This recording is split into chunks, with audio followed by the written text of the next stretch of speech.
I'm the current president of Transient Workers Count 2, or TWC2. This was a group that was set up a long time ago as a result of some people's outrage at the brutal beating, torture, and killing of an Indonesian migrant worker. That happened in 2001. This group felt that something needed to be done about it, that we shouldn't just let this go. The group was eventually registered as a charity in 2004, and it continues with a mission to improve the working and living conditions of migrant workers. We do that mainly through research, advocacy, direct services, and public outreach, something like this.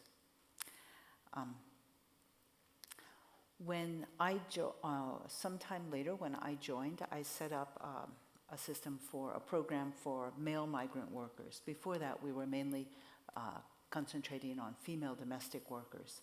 But for male migrant workers, I set up a program to offer free food, assistance, and advice to workers who were going through a difficult time as a result of a workplace injury, a salary dispute, or some other form of investigation. These workers were not permitted to work, and still this is the case, are not permitted to work while they're going through this process, but they're required to remain in Singapore until the problem is resolved. So that means they might have to spend months, even beyond 1 year, sometimes beyond 2 years, where they have no means of income, and they're required just to wait as the process takes its course. So through doing this, we've been able to help the workers through this process, but we also see how difficult it is for them to navigate all the systems and regulations. Singapore is justifiably proud of all of its great accomplishments. Singapore boasts a world-class airport, the Jewel, which is a destination in itself.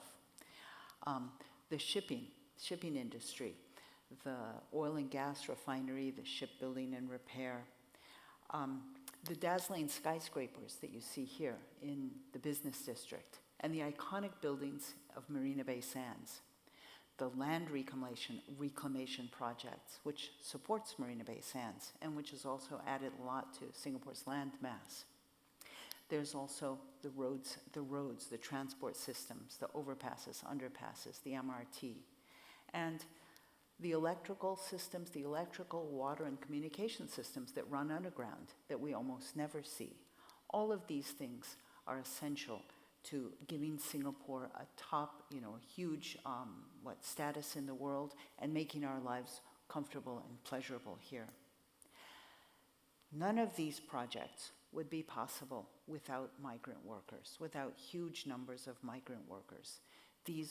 The men are the ones who operate the heavy machinery, they wield the hand tools, they erect and dismantle the scaffolding, they haul and carry material, they pour concrete, they handle hazardous chemicals, they dig trenches, they oversee the projects, and they maintain safety standards.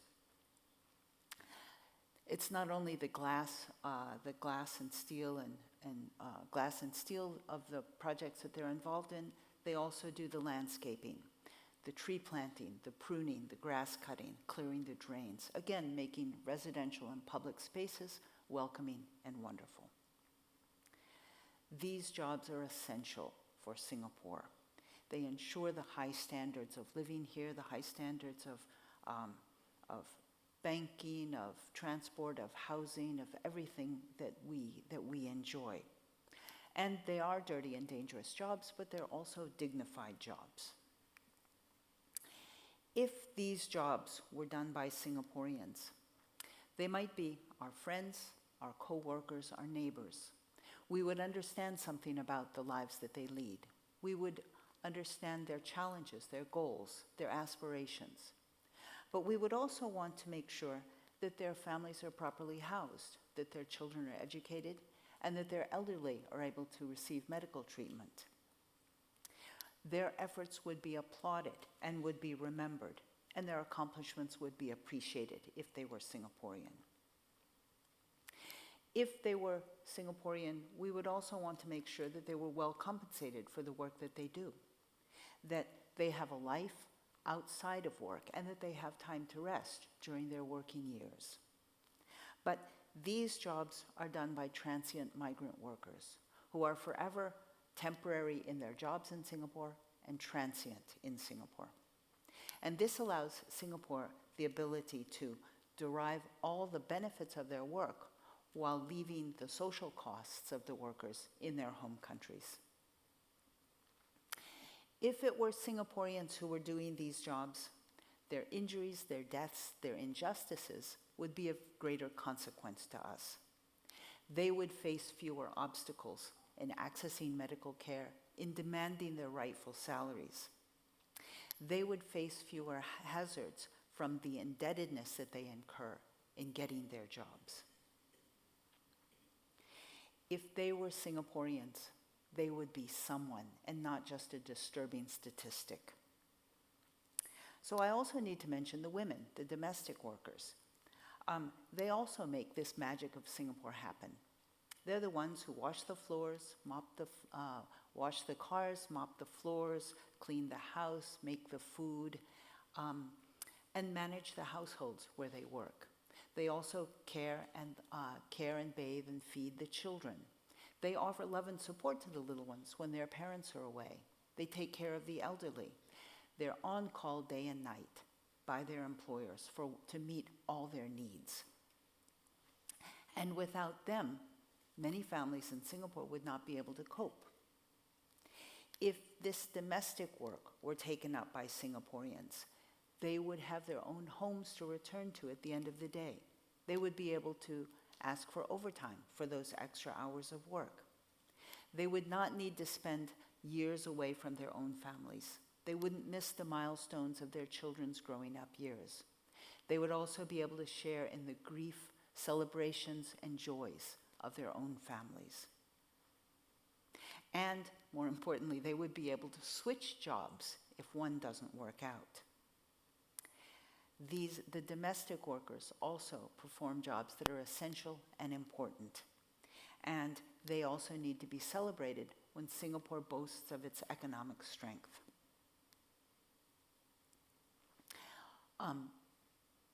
Of course, I'm not saying that these jobs should be done by Singaporeans. I'm just trying to outline the contrast between the work that migrant workers do and what we would expect for Singaporeans. We would never expect that migrant workers should be given residence or citizenship, or that they should be able to bring their families in. We only advocate for better economic outcomes for migrant workers. I'll give one brief example of a man that I've known. This is one of the thousands of men that I've known and worked with over the years. He was working in the shipyard as a welder.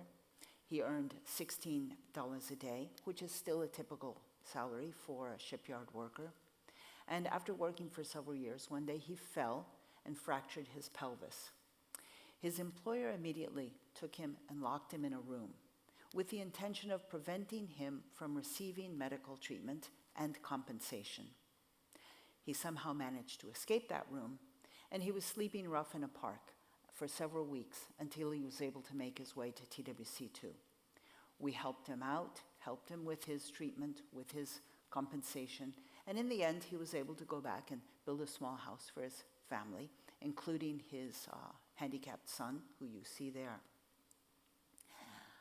I usually have to be very careful about showing pictures of migrant workers and naming them, because there's always a chance that it would impact a future application that they make. If someone knows that they have the means to be presented in public, an employer wouldn't want that person. But in Shahabuddin's case, he won't be coming back anyway. During the time that he was living rough in the park, he was found to have dropped a cigarette butt on the ground. He was fined $300. As he wasn't able to pay that fine, he was jailed. So he has a prison term, which is a lifelong ban. Let's look at some statistics. In 1970, Singapore had 3% of its workforce as foreigners, non-residents, non-citizens. In 1980, that went up to 11%. In 1990, up to 16%. So it's no coincidence that that's the time that all of this building and economic progress began. Now it's even more. If we look at just the low-wage workers, it's 22% of the workers in Singapore. When I say low-wage workers, I mean those for whom there's no mandated minimum wage, which is why we have people still earning $16 a day on less than $500 a month. Other foreign workers in Singapore do have a minimum salary, the skilled pass workers and the employment pass workers. And that's, of course, so that they don't be seen to be taking jobs away from Singaporeans. The low-wage workers are the ones who make the news. Whenever there's an accident at a construction site, someone is crushed and killed, or when something terrible happens to a domestic worker, that's when we hear about them. These are the workers who are most vulnerable to abuse, injury, wage theft, and other forms of exploitation. At TWC2, we continuously receive pleas and questions about unpaid salaries, untreated injuries, illegal deductions, inadequate housing and food, retribution from employers when the worker stands up for his or her rights. We also hear from almost all of them vast amounts of money paid, either to obtain or to maintain their jobs. While we help each of them as individuals, we also work to change the attitudes and the structures that create these problems. The solution, of course, is not compassion and generosity. If you feel compassion for these people, you should also look at the systems that created them as objects of compassion. Singapore is in a good position to make changes, in a good position to set the standards for fair and equitable treatment of migrant workers. It's a rich country. It pays attention to its citizenry, to the attitudes of its citizens, and it could do much better in the treatment of migrant workers. So all we ask is that migrant workers are treated with respect and dignity, that they're appreciated for their work, and that they're sufficiently rewarded for it. Thank you very much.